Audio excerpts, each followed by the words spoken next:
Hey everybody, this is a video I chose to make as part of the build tips series for Mikado helicopters. I'm showing you some build tricks and a few things to watch out for, which by the way, the manual is extremely straightforward. It tells you exactly what you need to know.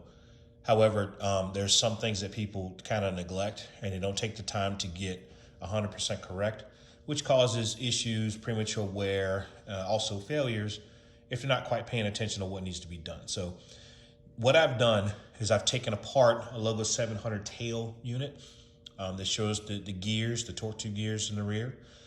And I wanted to show basically how to correctly make sure that gear mesh is right.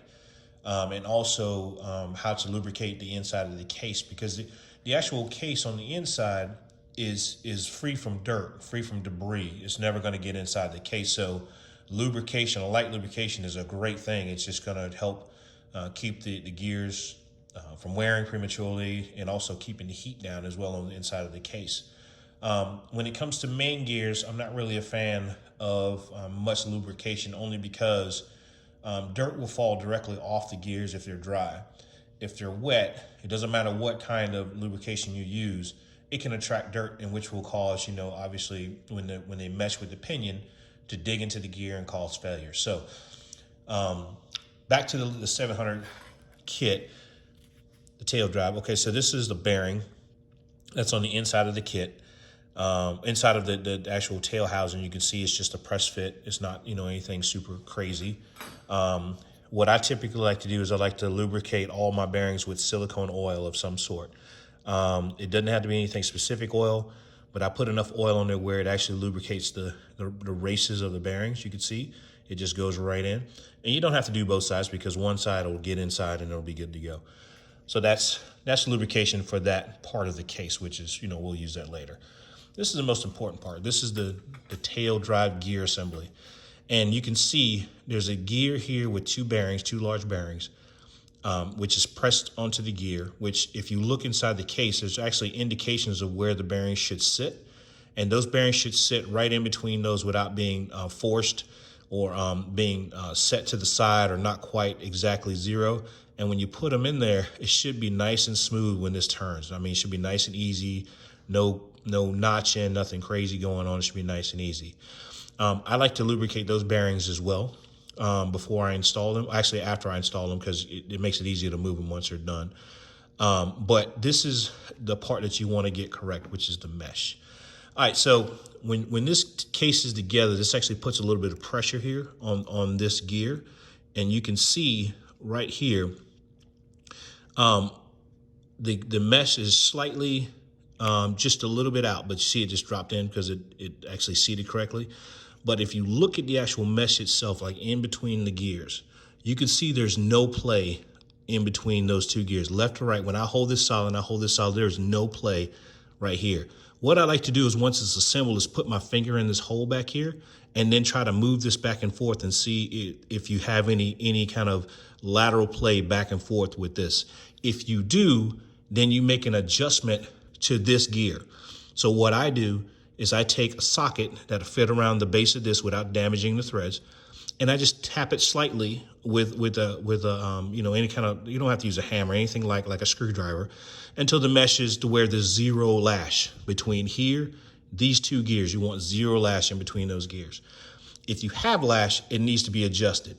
If you press it too tightly and the gears get rough, if it gets hard, or if it gets not smooth, then you need to take it, and on the other side, on the back side here, you can actually move this gear out of the way and just tap it back, and start all over again. Just tap it a little bit at a time until you get the gear mesh where it needs to be.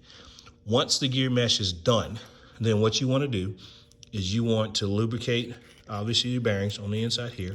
You can't over lubricate inside here. It's not a thing. I like to lubricate the gears, the top here. I spin it around. I catch the backside, all of here, a little bit inside the case where the bearing is down there too. And what that does is I ensure that the lubrication is going to stay inside the case. I spin the gear, and I look and see if I missed any, and I did right here. Sorry about the sniffles. And everything's nice and smooth. Everything moves like it's supposed to. It's smooth.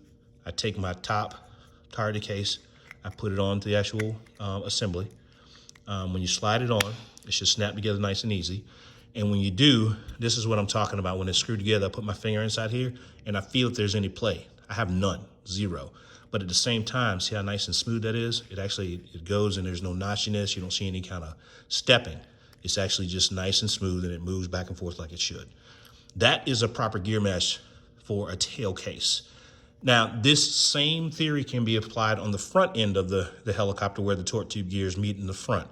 So the only difference is you use a slightly different tool in order to get in there.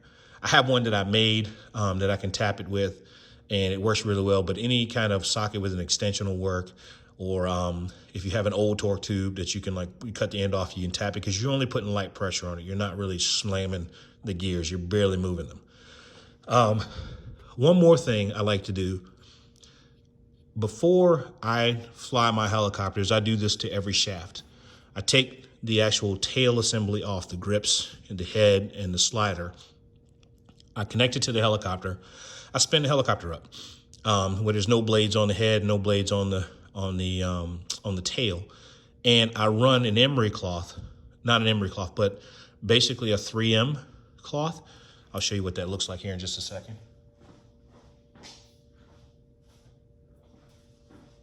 You can get them at any grocery store. It's nothing special. Use them for washing dishes. I take this guy here. And once it's spinning, all I do is I grab the tail assembly with it and hold it while it's spinning and just go back and forth on the shaft. That makes sure there's no burrs, no dirt, no nothing on the shaft to make sure that's clean. So when the slider is on there, it's smooth. You don't have any binding. You're not going to have any tail wag issues or anything like that. That's what that's for. But once that's done, I reassemble the slider. I make sure it's smooth, which this is dead smooth. There's nothing wrong with it, no issues. And then I make sure the head and everything is assembled on the grips. Now I'm going to do another video here that's going to show you how to assemble the bearings on the head. And it goes the same for the tail. There's no difference between the head and the tail as far as the bearing, how the bearings are oriented and what you need to look out for and how do you install them. So I'm going to make that video next, but this is one on the tail bearings. On the tail torque tube gears, and I hope this was informative. If you have any questions, you guys can obviously hit me up here on YouTube, or you can catch me on Instagram as LaughingStill2, or you can actually email me at vstabby@mikadousa.com. Thanks for watching, guys.